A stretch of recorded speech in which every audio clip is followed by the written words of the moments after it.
շնորհավորում եմ բոլորիդ, մեծի Պավլոս մենք նայքի արետը։ Դա մեզ համար ոգևոր տոնի ոգևոր ուրախություն է և հնուց ևեր քրիստոնյաների մոտ եղել է այդպես։ Սա ուրիշ դեռ շնորհավորում եմ։ Այն ժամանակ է, որ մենք այլ ավելի շատ հնարավորություն ունենք Աստծո հետ հաղորդակցվելու, ավելի շատ հնարավորություն ունենք անելու մեր կյանքի ամենակարևոր բանը։ Մենք շատ անելիքներ ունենք մեր առօրյայի մեջ, մեր կյանքի ընթացքում, բայց բաներ կան, որոնք ամենակարևորն են և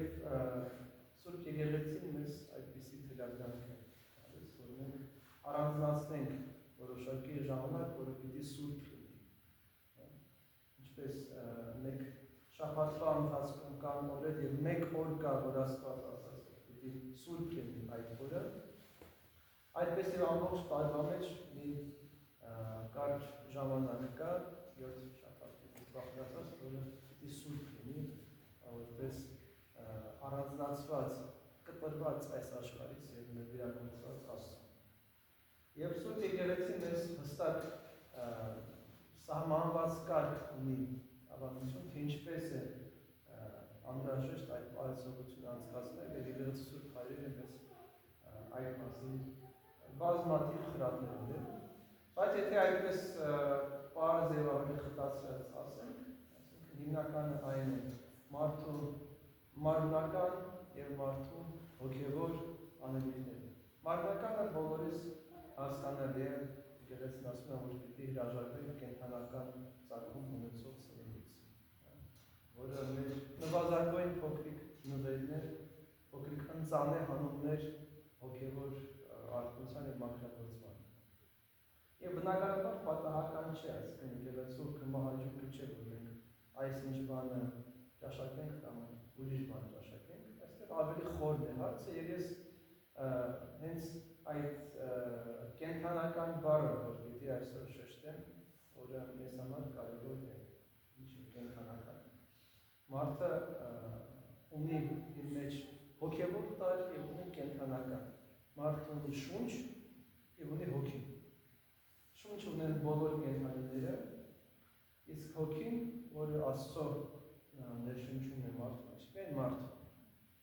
Եվ մարդը այդ երկուսի մեջ մշտական իր պայքարի դժվարությունների վայրեգությունների մեջ է։ Եվ երբ որ եկեղեցին մեզ սովորեցնում է, որ մենք պիտի հրաժարվենք կենդանական ծագում ունեցողից, մենք մի փոքր խորը պիտի տեսնենք և մի պահ մոռանալով սննդի մասին հասկանանք, թե մեր մեջ բացի այդ արտակուստ եկած կենդանական ծագում ունեցող սննդից, ինչ այլ բան կա, որ կենդանական ծագում է։ Դա մեր բնազդային աշխարհը, դա մեր այն ներքին կենդանի գազանն է, որը շատ հաճախ ստորակարշ է, նայում է դեպի հողը, որը հողերեն է և որը խանգարում է մարդու ոգուն հոգևոր թույք ունենալ։ Եվ մեծ պահ կան ժամանակներ, որ մենք պիտի հրաժարվենք կենդանական ծագում ունեցող մեր սովորություններից, կենդանական ծագում ունեցող մեր բնազդներից և կենդանական ծագում ունեցող ապրելակերպից,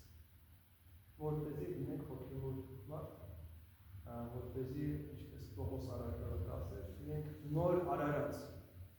Հենց այդ նոր արարածը այդ Քրիստոսով նորոգվելու, մաքրագործվելու ուղին է, որը ըստ երևույթին երկար ուղի է, մեր ամբողջ կյանքի ուղի է, բայց այստեղ հենց շատ կարևոր շեշտադրում կա, որ մենք պիտի կարողանանք այդ կենդանական մեր մեջ հաղթահարել։ Եվ երբ որ նայում ենք կենդանական աշխարհին, ասում ենք, որ այո, բաներ կան, որոնք մեզ թվում են անմեղ, բայց ըստ երևույթին մենք մեզ խանգարում են, որովհետև կենդանու մոտ կա բնազդ և այդ բնազդը իրագործելու կարողություն, մարդու մոտ կա բնազդ և կա բանականություն, որը մարդուն հնարավորություն է տալիս կառավարելու այդ բնազդայինը, այդ մտքերը, խորերը և ըստ այդմ կարողանալու այդ բնազդայինը ճիշտ ձև օգտագործել։ Մարդը բանական կենդանի է, ինչպես կասեն ֆիլոսոֆաները, մարդու միտքը գերեշխող է իր բնազների։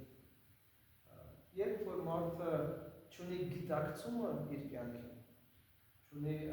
գերակշիռ բանականություն, այսինքն չի վերլուծում այն ինչ որ տեղի է ունենում իր ներաշխարհում, անդրադարձ չունի սեփական ներաշխարհին, այն ժամանակ խնդիր կա մարդու այդ բնազների հակող տալու։ Եվ մեր Աստված տալիս այդ հնարավորությունը մեր միտքը դարձնել կառավարիչ մեր կյանքին, որպեսզի մենք իսկապես տարբերվենք կենտրոնական աշխարհից եւ լինենք Աստծո պատկեր եւ Աստծո նմանություն։ Բայց ինչպես ասացի, այստեղ անհրաժեշտ է որոշակի սեփական անձի անդրադարձ։ Եվ մեծի պահոց ժամանակ, այն ժամանակ, որ մարդը պիտի մուտք գործի սեփական ներաշխարհ։ Պիտի կանգ առնի այս աշխարհի վայրեվերումներից, այս փոթորկից մի պահ կանգ առնի եւ սկսի ինքն իրեն քննել։ Հասկանալ իր մտքերը, վերլուծել իր մտքերը, իր արտաբերած խոսքերը, իր արարքները եւ կատարել որոշակի այդ տնային աշխատանք իր սեփական անձի հետ։ Առանց այդ ինքնա քննության, սեփական անձի վերլուծության շատ դժվար է հասկանալ, թե որտեղ է խնդիրը։ Այո, կարող է հոգեվորականը օգնել խոստովանության ժամանակ որոշակի խորհուրդներ տալ, տեսնել, որ կա որոշակի մեղքի հակումներ եւ օգնել տեսնել դրա լուծում։ Բայց անհրաժեշտ է նաեւ սեփական անձի քննություն։ Եվ այդ քննությունը նաեւ տեղի է ունենում, երբ որ մարդը առանձնանում է, երբ որ ժամանակ է գտնում ամենակարևոր բաների համար, ինչպես ասացի, կյանքի ամենակարևոր բաները այն չէ, որ մարդը ծառայքի որդի ունենա տուն կառուցի, ինչպես աշխարհում ընդունված է։ Դրանք կարևոր բաներ են, բայց ամենակարևոր բաները, որտեղ ոչ ծառը, ոչ տունը, ոչ զավակը քեզ հավիտենական կյանք չեն բարձրանում։ Իսկ մարդու կյանքի ամենակարևոր հարցը այն է, թե որտեղ է նա գնում իր այդ ընթացքը, այդ ժամանակի արագ ընթաց գնաց իրան որտեղ է հասնելու, ինչ է լինելու վերջը, իսկ լինելու է այն ինչի համար մարդը ապրում է։ Աստված մարդուն տվել է ազատություն, սակայն այդ ազատության մեջ մարդու ընտրությունների ամբողջությունը, մարդու ցանկությունների ամբողջականությունը կկազմեն իր հավիտենական ճակատագիրը եւ կյանքը։ Եվ եթե մարդու ամենամեծ ցանկությունը բարությունն է, սերն է, Աստծո հետ լինելը, լույսն է, այն ամեն ինչը, ինչ որ Քրիստոս բերեց այս աշխարհ, մարդը ժառանգում է այդ ամբողջ, որը բնականորեն դրա համար է, անկախ իր սայթակումներից, անկախ իր մարդկային տկարություններից, ինչն է մարդու ամենամեծ ցանկությունը, եթե մարդու մեջ ամենամեծ ցանկությունը Աստծո հետ լինելն է, նշանակում է, որ այդ ցանկությանը ոչինչ չի կարող խանգարել, ժողովրդի դռները չեն կարող հաղթահարել։ Սակայն այստեղ այդ ցանկության, այդ մտքի եւ սրտի կարևորագույն դաշտում ամենամեծ պայքարն է լինում, որովհետեւ չարը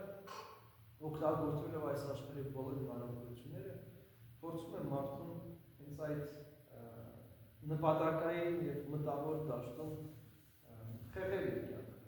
խեղաչվել այլ նպատակներ, այլ ցանկություններ ուներ, որոնց վերջն արդյունքը բավականին վատ է։ Մարդը եթե իր պատկերացրած դրախտը իր համար ստեղծի, ամեն մեկը իր ձևով, ամեն մեկը իր պատկերացումով, շատ հավանական է, որ այդ դրախտը հավիտենության հեռանկարի մեջ իր համար կդառնա ժողք։ Այսինքն, եթե իմ համար ամենամեծ ուրախությունը դա ուտելն է, եւ իմ այդ ցանկությունը ինձ համար երջանկություն է պատճառում, դա կարող է ինձ կարճատել ինչ-որ իր զգացմունք տա, բայց եթե ես հավիտենապես դրա մեջ լինեմ, բայց կդառնա շոկ։ Եվ ցանկացած մարդկային ցանկություն գիտի շոկ, եթե մենք նայենք հավիտենության հեռանկարում, հասկանանք, որ այն կարող է դառնալ իսկապես հավիտենական տանջանք։ Այսինքն եթե մարդու համար ամենամեծ արժեքը դրամն է, ամենամեծ ցանկությունն այդ դրամն է։ Աստված այդ դրամը կարող է տալ մարդու հավիտենության մեջ եւ այդ դրամը իր համար դառնալ շոկ։ Դրա մեջ տանջումը չի կարող դրան երջանկել այնտեղ մեկ եւ երկու օրվա հարց չէ, այդ հավիտենության հարցը։ Ուստի մենք պիտի հասկանանք, թե այդ հավիտենության հեռանկարում մենք ինչ ունենք, որը կարող է մեզ պատճառել երջանկություն եւ ինչի հետ մենք կարող ենք ապրել հավիտենապես։ Մենք որպես հավիտենական արարածներ, որոնց մեջ ապրում է Աստծո հոգին։ Իսկ Աստծո հոգին հավիտենական է, ուստի մենք ևս հավիտենական ենք։ Շունչը փչում է եւ մարդը հոգին կենթանացնում է, հոգին տալիս է մարդուն հավիտենություն։ Այդ հավիտենությունը ինչ որ կստանա, դա է որ մենք պատկերավոր կերպով տարբեր ձևերով ներկայացնում ենք որպես դժոխք, դրախտ, հավիտենական ուրախություն կամ հավիտենական տանջանք, բայց դրանք շատ ավելի բարձր կատեգորիաներ են, որոնք մեր մարդկային լեզվով նկարագրելի չեն։ Բայց մոտավորապես մարդը ինչ ցանկանում է, այն է ստանում են։ Աստված իր սիրով մարդուն տալիս է հնարավորություն, բայց այդ ցանկանալու մեջ հարցը։ Եթե մեր ցանկությունները կենթանական ծագում ունեն, այսինքն մենք ապրում ենք վնասով, միայն մեզ համար, մեր մարմնի, մեր փառքի, մեր որովայնի, մեր ստամոքսի, մեր ունեցվածքի համար։ Այդ ամբողջը այո կենթանական ծագումներ, դա մեզ չի դարձնում, դա մեզ դարձնում է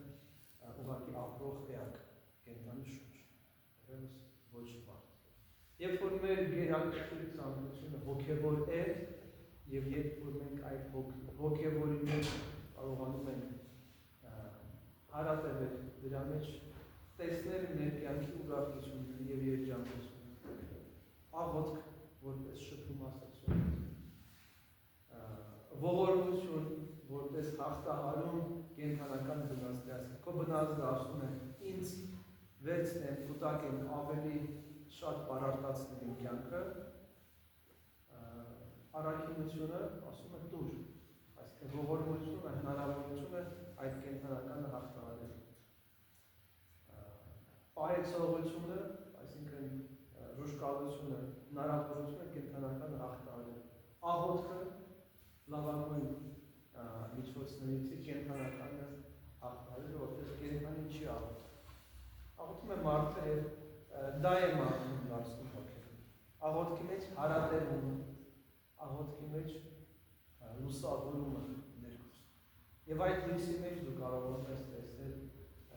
ով ես դու։ Այդ լույսի մեջ է որ Սուրբ Գրիգոր Նարեկացին տեսնում էր իր մեղքերի այդ ամբողջական օվկիանոսը եւ պայքարել մովում այդ մեղքի։ Այդ աղոթքի լույսի մեջ է որ մենք սկսում ենք տեսնել ինչ-որ բան։ Խավարի մեջ չենք կարողանում զանազանել գույները, երանգները եւ այն ամենը ինչ որ անհրաժեշտ է զանազանել։ Ուստի պահքի հիմնասյունները, այսինքն ողորմություն, աղոթք եւ ժուշկալություն, այդ երեքը մեզ հնարավորություն են տալիս հաղթահարելու կենթանականը եւ բնազդայինը եւ դրա հետ մեկտեղ զարգացնելու մեր մեջ հոգեվոր հմտություններ եւ կարողություններ։ Պահքը լավագույն ժամանակն է Աստծո խոսքը ավելի լավ ըմբռնելու եւ դառնալու մշտապես Աստծո խոսքը ներծով, դառնալու աղոթող մարդ, դառնալու առաքինություն, ողորմություն գործող մարդ։ Դա նպատակ ունի ոչ թե 40 կամ 48 օրերի ընթացքում գործելու այս կամ այն բարիքը, որպեսզի հաշվետու լինես, ասես որ ես մեզ պահի ժամանակ այսքան արել։ Դա չի նպատակը, Աստված կարիք չունի հաշվետվությունների։ Նպատակը մեծի պահոց, որպեսզի մենք դառնանք այդպիսին, ոչ թե որ մենք այսքան անգամ աղոթք արեցինք, այսքան անգամ մասնակցեցինք, որ մենք դարձանք աղոթող մարդ։ Ոչ թե մենք այսքան հատված ընթերցեցինք Սուրբ Գրքից, այլ մենք դարձանք ընթերցող մարդը դարձավ մեր կենցաղի անբաժանելի մասը։ Ոչ թե որ մենք օգնեցինք այսքան մարդու, որ մենք դարձանք օգնող մարդ։ Եվ այլն, ցանկացած առաքինություն, որ եկեղեցին էս սովորեցնում է, նպատակն է դա դարձնել մեր բնության որոշակի փոքրիկ մասնիկ։ Եվ այդ կերպով շարունակել մեր կյանքը։ Եվ պահքը ամենակարևորի մասին մտածելու հնարավորություն եւ արդ։ Ամեն պահքը յուրահատուկ է, ամեն մարդ յուրահատուկ կերպով է ընկալում եւ ապրում այդ հոգեվոր ճանապարհորդությունը, բայց դրա հանդասնողը հենց այն է, ինչի մասին մենք խոսեցինք։ Կենթանականից դեպի հոգեվորը, մարմնավորից դեպի եւ երկրայինից դեպի երկրայինը եւ մեր ցանկությունների, ներաշխարհի մտքերի եւ խորհուրդների որոշակի զննում։ Ուր ենք մենք գնում։ Եթե վաղը մենք հայտնվենք այլևս հավիտենության մեջ, ինչ ունենք մենք, որ կարող է մեր մեջ հավիտենապես ապրել։ Ինչ ունենք մեր հոգևոր ամբարում, ինչ ունենք մեր մեջ ամբարած, որ կարող է լինել հավիտենական։ Դա պիտի նստենք եւ զննենք, ցուցակագրենք, հասկանանք, ինչքանով ենք մենք հարուստ։ Այն ամեն ինչ, որ այս աշխարհը տալիս է, հավիտենության մեջ տեղ չունի։ Ոչինչ, մարմնավորից, ութականից, փառքից, ոչ մի բանից, ոչ մեր անունը, ոչ մեր ունեցվածքը հավիտենության մեջ տեղ չունի, բայց ինչ ունենք, որ կարող է լինել մեր մեջ հավիտենական։ Եվ դրա համաձայն պիտի մենք դա զարգացնենք։ Եվ մեծի Պավլոս այս ճամփորդության մեջ թող բերե մեզ իրական իմաստություն տա գտնելու մեր կյանքի կարևորագույն քայլերը եւ ալիքները։ Երբեք ուշ չէ, երբեք ամոթ չէ սկսելը, երբեք ամոթ չէ սովորելը, ամոթը չիմանալը։ Մենք շատ բաներ ունենք եւ շատ ավելի պիտի իմանանք մեր հոգեվոր կյանքի համար եւ պիտի այդ գիտելիք կարողանանք կերավել դարձնել կյանք, դարձնել ապրելակերպ եւ դա պիտի մեզանից բխի։ Պիտի դրա կրողը եւ փոխանցողը լինենք շատ մարդկանց, որպեսզի մեզ տեսնելով մարդիկ տեսնեն աստվածային շնորհները, տեսնեն աստվածային լույսը եւ տեսնեն թե ինչի համար է Աստծո որդին եկել աշխարհ, ապրել, տանջվել, խաչվել, մահացել եւ հարություն։ Աստծո շնորհը, սերը եւ ողջունությունը առաջնորդի այժմ եւ միշտ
մեզանից